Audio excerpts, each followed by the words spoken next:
سن 9 ہجری کی بات ہے۔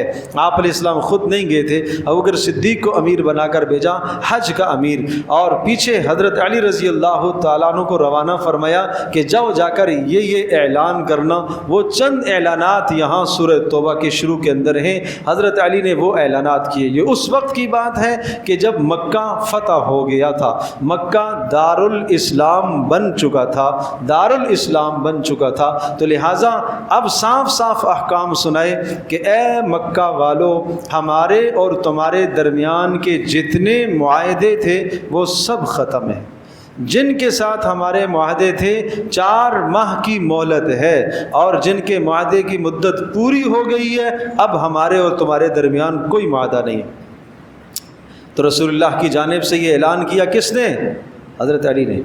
پہلا اعلان یہ تھا کہ ان مشرکوں کو حضرت علی نے کھڑے ہو کے اعلان کیا۔ آپ تصور تو کرو، مکہ کی کافروں کی طاقت، مشرکوں کی طاقت، جنہوں نے ایک زمانے میں رسول اللہ صلی اللہ علیہ وسلم کو ہجرت پر مجبور کیا۔ پہلے صحابہ حبشہ گئے، دوبارہ پھر حبشہ کی طرف گئے، اور پھر سارے صحابہ رسول اللہ کے ساتھ مکہ چھوڑ کر مدینہ طیبہ تشریف لے آئے۔ یعنی ایسے استحکام ان لوگوں کو حاصل تھا۔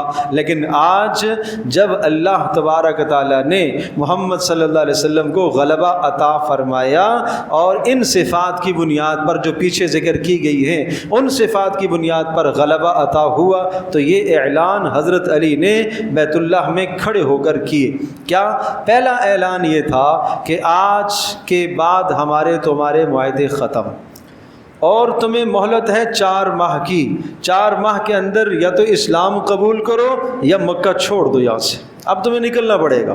2 ہی صورتیں ہیں، تیسری صورت کوئی نہیں ہے۔ ان عرب کے لیے تیسری صورت نہیں تھی، باقی اقوام کے لیے 3 صورتیں تھیں۔ اسلام قبول کرو، نہیں کرتے ہو جزیہ دو، ٹیکس دو، اسلامی حکومت رہے گی، اقتدار ہمارا رہے گا، ہم تمہاری جان مال عزت ہر چیز کی حفاظت کرنا ہماری ذمہ داری ہوگی، اسلام کی بالادستی ہوگی، اور تمہیں ماتحت ہو کے ذلیل ہو کے جزیہ، قرآن کہتا ہے عن ید وہم صاغرون، تمہیں ذلت کے ساتھ بسنا ہوگا، ذمہ بن کر رہنا ہوگا۔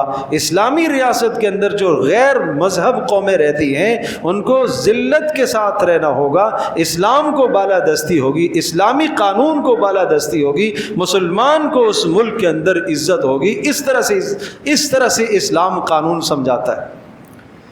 راستے میں چل رہے ہیں، سامنے کافر آ گیا، راستہ تنگ ہے، اسلام یہ بتاتا ہے اس کافر کو تم مجبور کرو وہ نیچے اترے، تمہیں نہیں نیچے اترنا ہے، عزت تمہاری ہے، تمہیں ذلیل نہیں ہونا ہے۔ وہ اپنے مذہب کا پرچار تمہارے ملک میں نہیں کر سکتا، اپنا قومی شعار اپنی گردن میں نہیں لٹکا سکتا، صلیب نہیں لٹکا سکتا، کسی قسم کا اپنا مذہبی شعار اور نشان سامنے نہیں کر سکتا۔ یہ اسلام اصول سمجھاتا ہے کہ اسلام یہ چاہتا ہے کہ اسلام کو، رسول اللہ صلی اللہ علیہ وسلم کی سیرت کو، اللہ کے قانون کو بالادستی ہونی چاہیے۔ اور دوسرا اعلان یہ تھا کہ آج کے بعد مکہ مکرمہ حرم میں کوئی شخص ننگا ہو کے داخل نہیں ہوگا، طواف ننگا نہیں کرے گا۔ حضرت علی نے یہ اعلان فرمایا۔ اور اسی طرح سے ایک اعلان یہ تھا کہ آج کے بعد بیت اللہ میں کوئی مشرک داخل نہیں ہوگا۔ حدود حرم متعین ہے، بیت اللہ سے باہر دور دور تک، اس ساری حدود میں کوئی مشرک آج نہیں آئے گا۔ آج کے بعد نکل جاؤ یہاں سے۔ اب بات سنیے گا، قرآن کیا کہتا ہے؟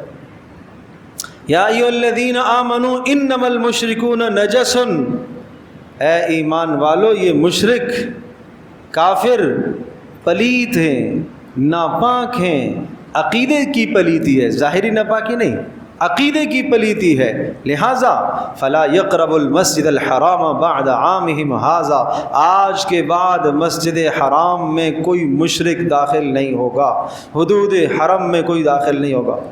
اور رسول اللہ صلی اللہ علیہ وسلم کے نکلنے کے بعد، یہ سن 9 کی بات ہے، ٹھیک 9 سال کے بعد اتنا سخت اعلان مکہ کے اندر کھڑے ہو کر کرنے والے حضرت علی،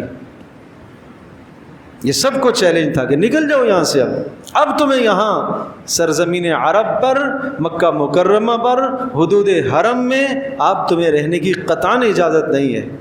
اور پیارے پیغمبر صلی اللہ تعالیٰ علیہ وسلم نے بھی آخر میں جاتے جاتے اعلان فرمایا تھا، آخری جو رسول اللہ کے جملے تھے آپ نے فرمایا تھا اخرج الیہود والنصارى من جزیرۃ العرب، سارے یہودیوں اور نصرانیوں کو جزیرہ عرب سے نکالو یہاں سے۔ یہ پیارے پیغمبر صلی اللہ علیہ وسلم کا ارشاد ہے کہ جزیرہ عرب کو پاک کرو، اس لیے اگر تم ایسا نہیں کرو گے تو وہ تمہیں آپس میں لڑاتے رہیں گے، وہ سازشیں تمہارے خلاف کرتے رہیں گے۔